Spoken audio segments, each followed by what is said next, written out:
În inima Antarcticii, acolo unde frigul extrem întâlnește vastitatea eternă a gheții, există un secret bine ascuns care sfidează înțelegerea noastră. Sub straturile de zăpadă și îngheț se spune că există piramide, structuri vechi și misterioase care strălucesc în tăcerea așezată a acestui continent înghețat.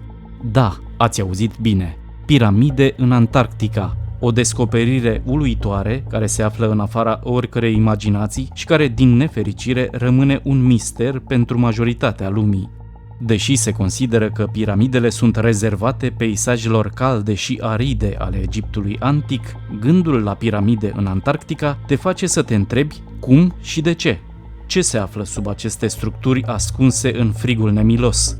Cum de s-au ridicat acolo și de către cine? Este posibil ca aceste piramide să fie dovada unei civilizații antice în Antarctica sau poate sunt pur și simplu o coincidență stranie?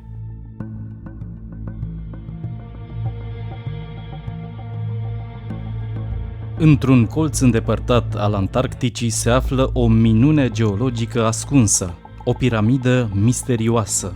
Această formațiune uluitoare, care se înalță în peisajul vast și înghețat, nu are un nume oficial și a captat interesul oamenilor de știință și aventurierilor deopotrivă.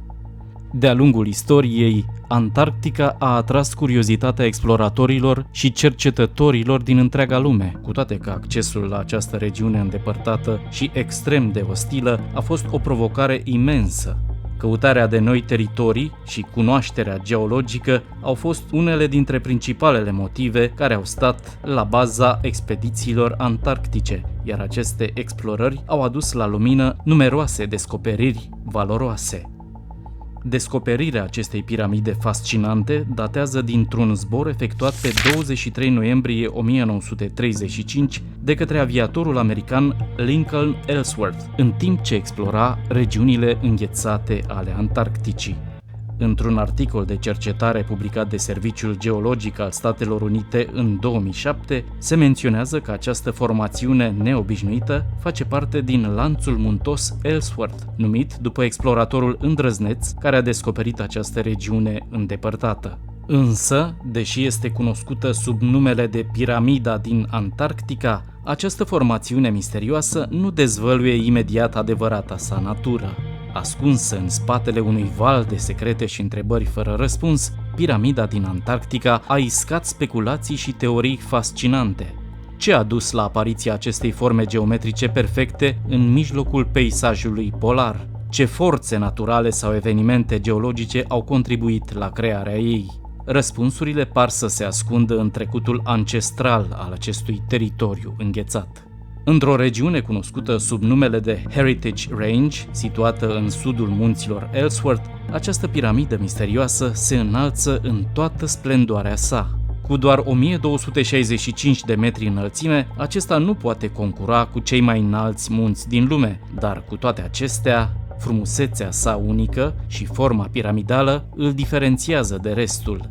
În ciuda înălțimii sale modeste, acest munte ascunde o poveste de milioane de ani. O zonă încărcată de istorie geologică, Heritage Range este renumită pentru fosilele sale rare și antice. Printre acestea se numără trilobiții din perioada cambriană, creaturi marine dispărute acum peste 500 de milioane de ani, care oferă o privire fascinantă în trecutul evoluției Terei.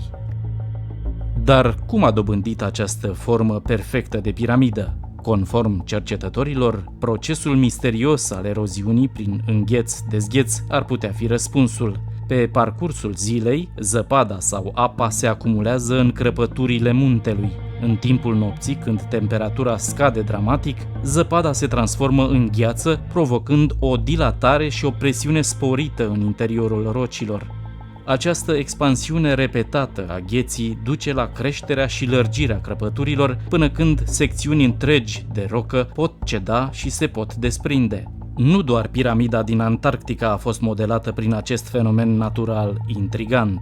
Alți munți celebri, precum Matterhorn din Alpi, au suferit același proces de eroziune prin îngheț-dezgheț, oferindu-le formele caracteristice și impresionante.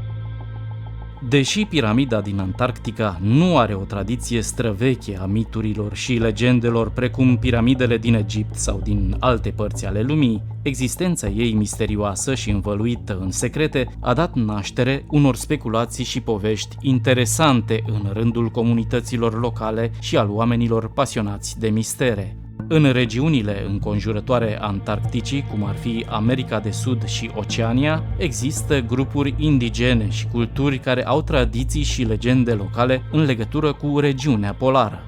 În unele dintre aceste mituri și povești transmise din generație în generație, se pot găsi mențiuni cu privire la zonele înghețate și periculoase ale Antarcticii, inclusiv cu privire la misterioasele piramide. Aceste legende pot fi create din experiențele vechilor exploratori sau călători care au traversat regiunile înghețate și au auzit povestiri despre obiecte enigmatice sau structuri care ar fi putut fi piramide. Astfel, au fost concepute mituri și povești despre entități supranaturale sau mistice care trăiesc în Antarctica sau care păzesc aceste împrejurimi de ochii lumii. În plus, mediul virtual și rețelele de socializare au contribuit la răspândirea miturilor și poveștilor despre piramida din Antarctica. În absența unor informații clare și aprofundate despre această formațiune geologică, unii oameni au creat teorii fanteziste care au alimentat interesul și curiozitatea publicului, precum emisiunea Extraterestrii Antici, care a realizat un episod special legat de acest subiect. Cu toate acestea, este important să remarcăm că majoritatea miturilor și legendelor locale despre piramida din Antarctica sunt mai degrabă creații moderne și ficționale, bazate pe lipsa de informații concrete și pe aspectul său misterios. Cercetătorii și oamenii de știință continuă să caute explicații veridice și fundamentate științific pentru originile și caracteristicile acestei formațiuni.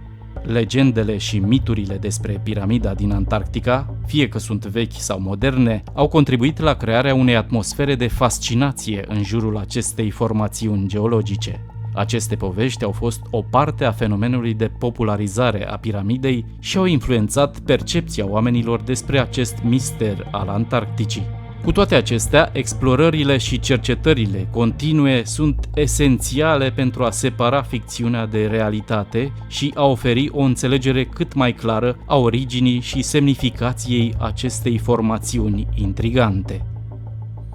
În final, această piramidă din Antarctica rămâne un subiect interesant într-un tărâm înghețat și neexplorat. Din păcate, datorită condițiilor extreme, a resurselor limitate și a dificultății logistice pentru a desfășura cercetări pe termen lung, explorarea Antarcticii a rămas relativ limitată chiar și în zilele noastre. Cu toate acestea, progresele în tehnologie și cercetarea științifică au permis o înțelegere mai profundă a acestei regiuni, incluzând și cercetarea asupra piramidei misterioase.